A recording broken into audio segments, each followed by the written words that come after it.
Winslow Just Wants to Sing by P.J. Hawkins. What a beautiful day, thought Winslow. The sun was shining brightly, and the gentle breeze blowing across the field caught his blades, making him sing a cheerful little tune.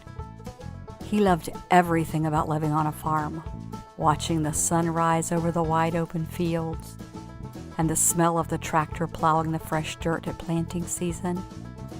And though it may be hard to believe, Winslow even liked the barnyard smell. It wasn't always the most pleasant odor, but there was just something about the scent of the farm that brought a joyful feeling to him deep down inside.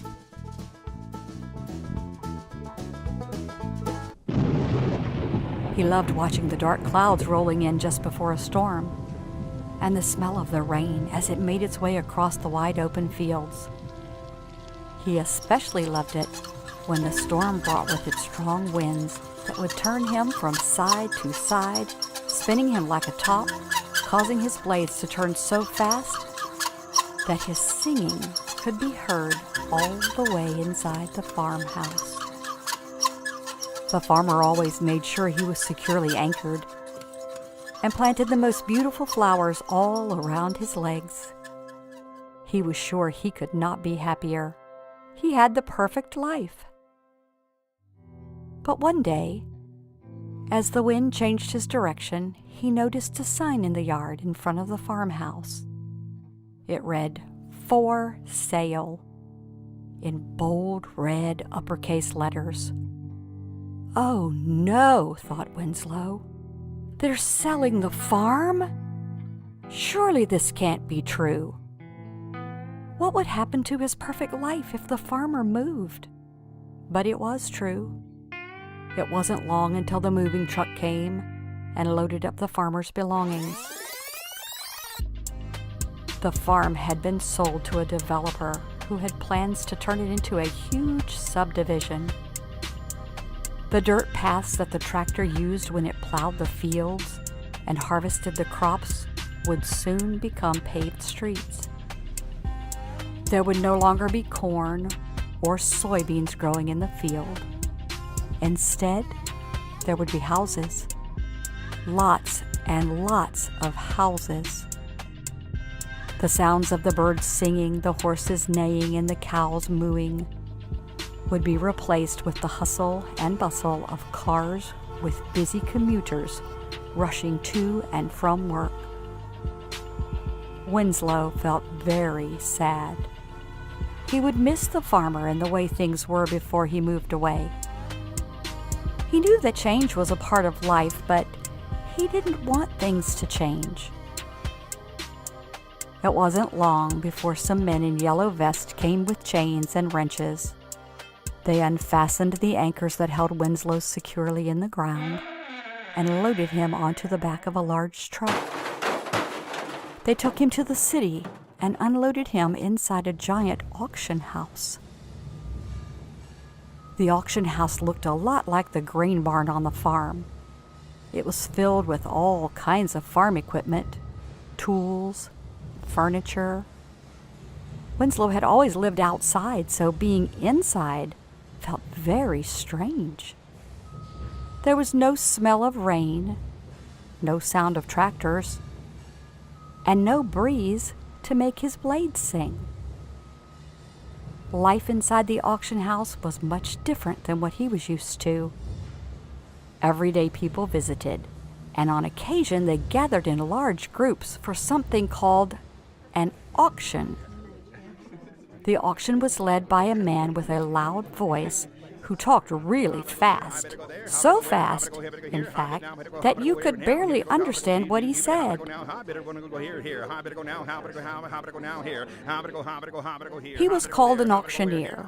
The people held up cards with numbers and even shouted out from time to time. It was interesting to watch and often made Winslow laugh. But still, Winslow missed the outdoors. He missed the farmer. He missed the sights, the sounds, and the smells of the countryside. But most of all, missed singing.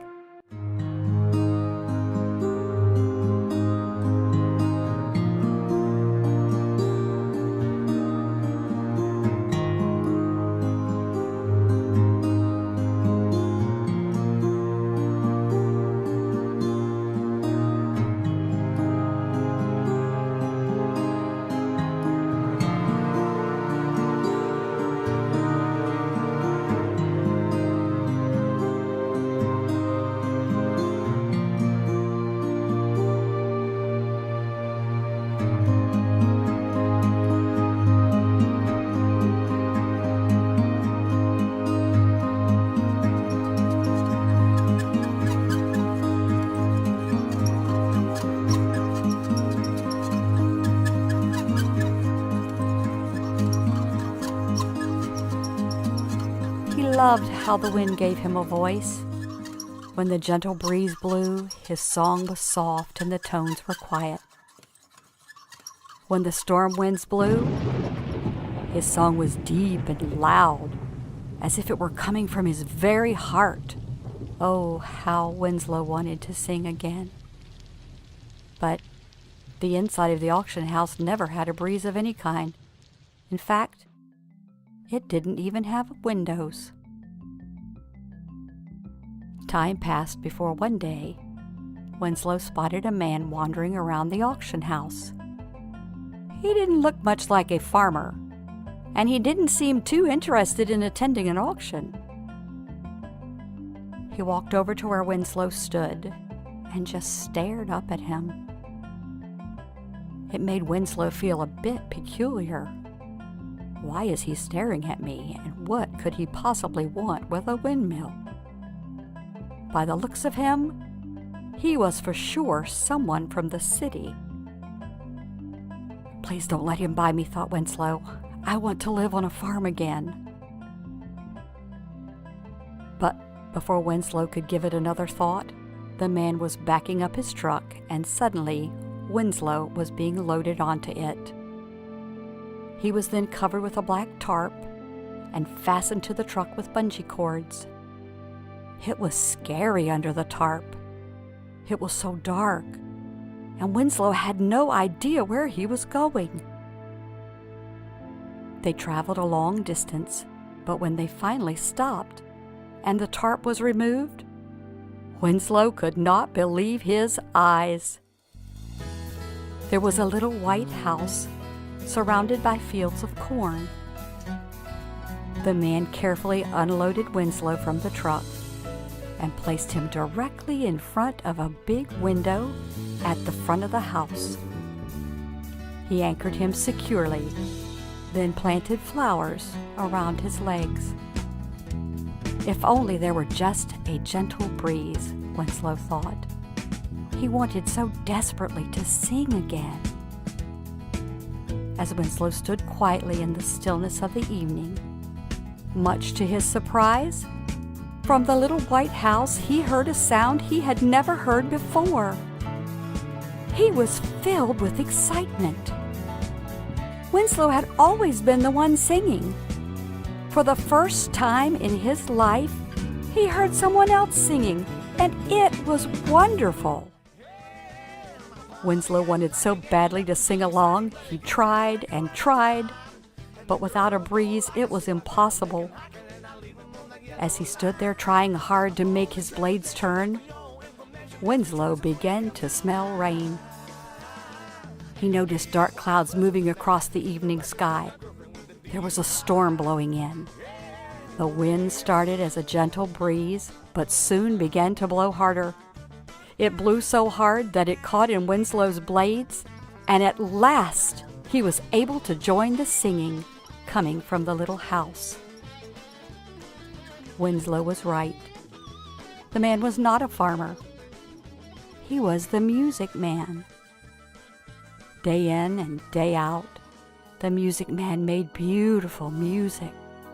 Sometimes his music was soft and quiet, and other times it boomed with energy that made it hard for Winslow to stand still. From that day on, when the wind is still, Winslow listens to the beautiful music of the music man. And when the gentle breezes blow, or the storms roll in across the field, Winslow sings along with him. Together, they sing in perfect harmony. Now, once again, Winslow has the perfect life. The end.